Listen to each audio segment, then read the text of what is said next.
Hello friends, welcome to online study bites. मैं हूं प्रतीक्षा और चैप्टर 10 हम पढ़ रहे हैं प्राकृतिक प्रदेश एवं जनजीवन, जिसमें आज का जो पॉइंट है वो है मरुस्थल के बारे में जानेंगे। इससे पहले वाले चैप्टर में हमने सवाना, जो घास के मैदान थे, सवाना प्रदेश जो थे उनके बारे में पढ़ा। तो आज हम मरुस्थल के बारे में पढ़ेंगे। आपके यूपी टेट और सुपर टेट के हिसाब से बहुत अच्छी बुक्स हैं। काफ़ी सारे क्वेश्चन आपको यहाँ से मिलेंगे। अगर आप प्रीवियस ईयर के पेपर चेक करेंगे तो आपको काफ़ी सारे ऐसे क्वेश्चन दिखेंगे जो इन बुक से ही आए हैं। तो आपके आने वाले एग्ज़ाम के पॉइंट ऑफ व्यू से बहुत अच्छी बुक है। इन बुक्स को आप ज़रूर पढ़ें। और मैं अपलोड करती रहती हूँ SCERT की बुक्स के चैप्टर, तो आप उनसे अपने नोट्स भी बना सकते हैं, इंपॉर्टेंट चीज़ें पता कर सकते हैं और अपने एग्ज़ाम की तैयारी कर सकते हैं। इसके लिए आपको चैनल को सब्सक्राइब करना होगा, वीडियो को लाइक करना होगा और शेयर करना होगा, ज़्यादा से ज़्यादा सपोर्ट करना होगा। तो चलिए आज हम चैप्टर 10 की ओर बढ़ रहे हैं, प्राकृतिक प्रदेश और जनजीवन, जिसमें मरुस्थल हमारा टॉपिक है। क्या होता है मरुस्थल? ऐसा प्रदेश जहाँ वर्ष की तुलना में वाष्पीकरण अधिक होता है। क्या कहलाए जाते हैं? मरुस्थलीय प्रदेश कहलाए जाते हैं। इन क्षेत्रों में वर्ष भर में जितनी भी वर्षा होती है उससे कई अधिक जल का वाष्पन हो जाता है। यही कारण है कि यह एक शुष्क प्रदेश है। इन्हें रेगिस्तान के नाम से भी जाना जाता है। ये जो रेगिस्तान होते हैं, ये ज़रूरी नहीं है कि गर्म जगह पर ही रेगिस्तान मिलते हों, ये ठंडे भी हो सकते हैं।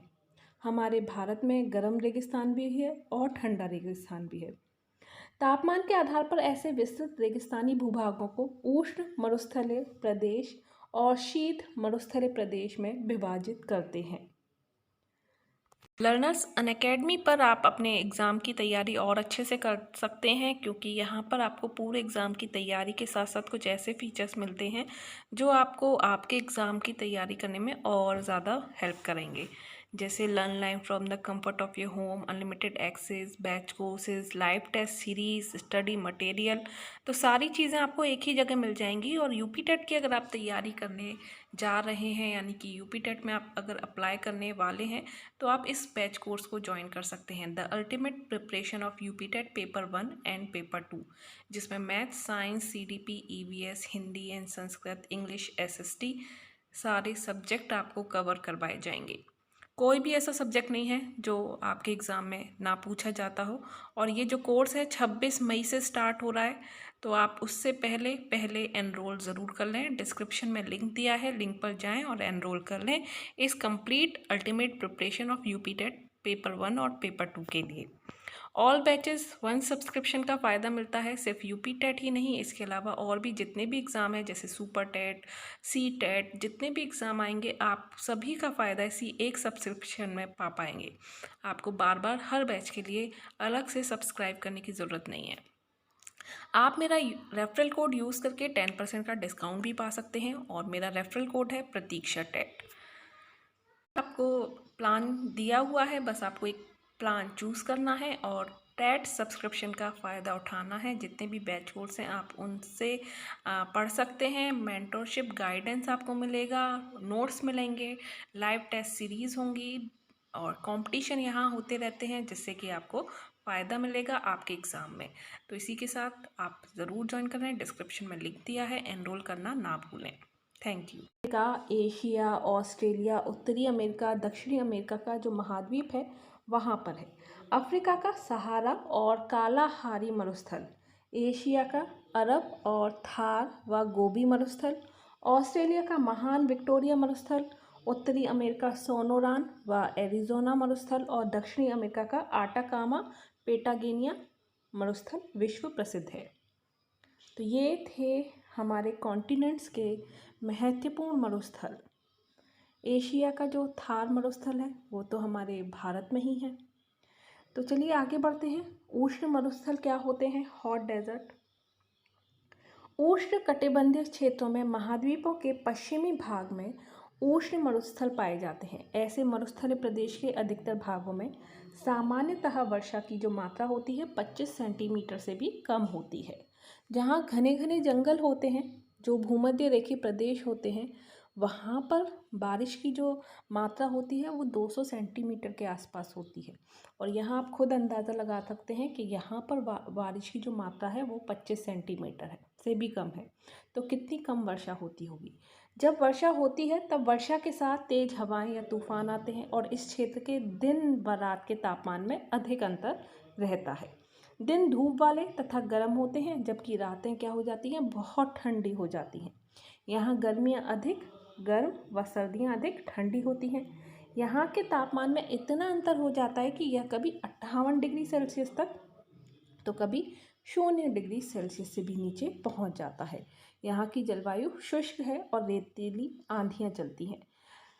विश्व का सबसे अधिक तापमान 58 डिग्री सेल्सियस से सेंटीग्रेड, जो कि कहाँ का है, साहरा मरुस्थल के अल अजीजिया, जो लीबिया है, अल अजीजिया नामक स्थान पर अंकित किया गया है। सबसे अधिक तापमान कितना, 58 डिग्री सेंटीग्रेड। चलिए आगे बढ़ते हैं।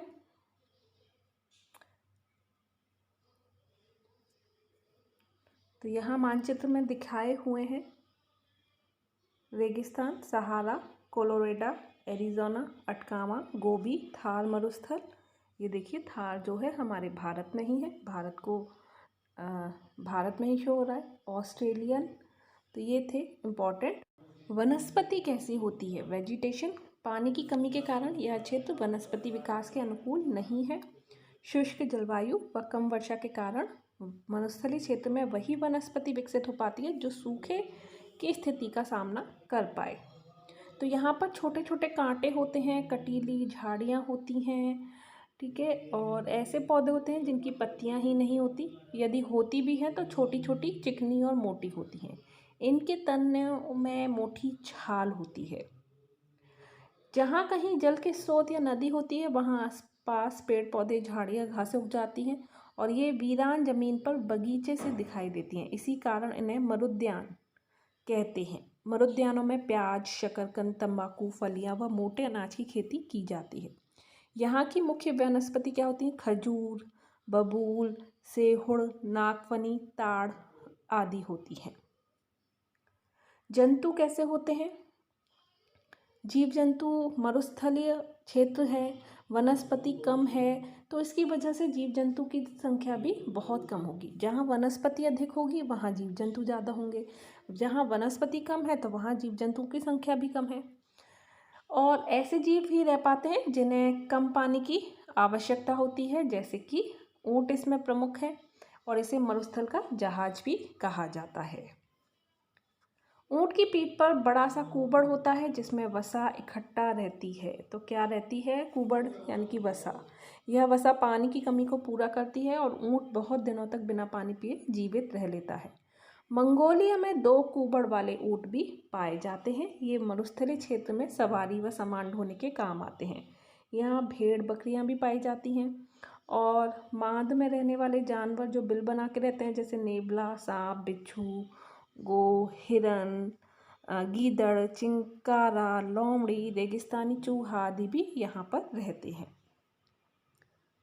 आपको यह जानकर आश्चर्य होगा, जहाँ अब विश्व का सबसे बड़ा मरुस्थल सहारा है, वहाँ कभी एक पूरी तरह हरा भरा मैदान था।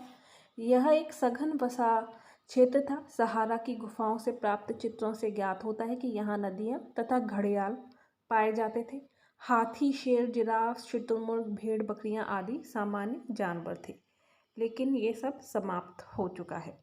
मानव जीवन कैसा है यहाँ का, तो यहाँ पर बस्तियाँ जो हैं वो दूर दूर बसी हैं, लोग बहुत ज़्यादा नहीं हैं, ठीक है।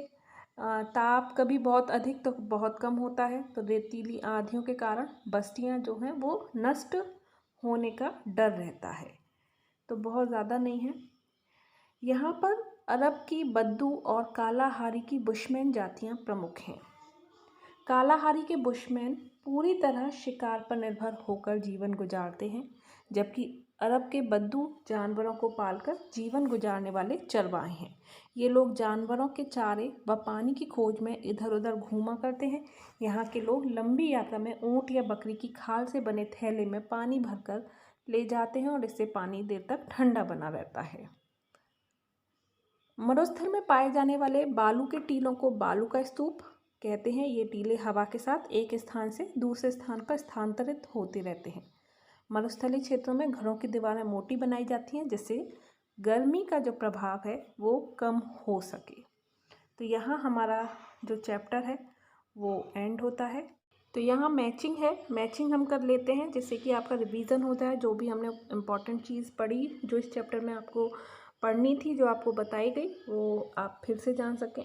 जैसे यहाँ पर है सहारा रेगिस्तान, ये कहाँ पर है सहारा रेगिस्तान? ये है अफ्रीका में, ठीक है। विक्टोरिया कहाँ पर है? विक्टोरिया है ऑस्ट्रेलिया में। एरिजोना, एरिजोना है उत्तरी अमेरिका में। थार जो है वो हमारा एशिया, और अटकामा जो है वो दक्षिणी अमेरिका में स्थित है। तो ये था आज का इम्पॉर्टेंट पॉइंट, इम्पॉर्टेंट चैप्टर मरुस्थल से संबंधित। अभी के लिए इतना ही। नेक्स्ट वीडियो में नेक्स्ट चैप्टर के साथ मिलते हैं। तो वीडियो को लाइक एंड शेयर करना मत भूलिएगा, चैनल को सब्सक्राइब कर लीजिएगा। Bye bye, take care and thanks for watching.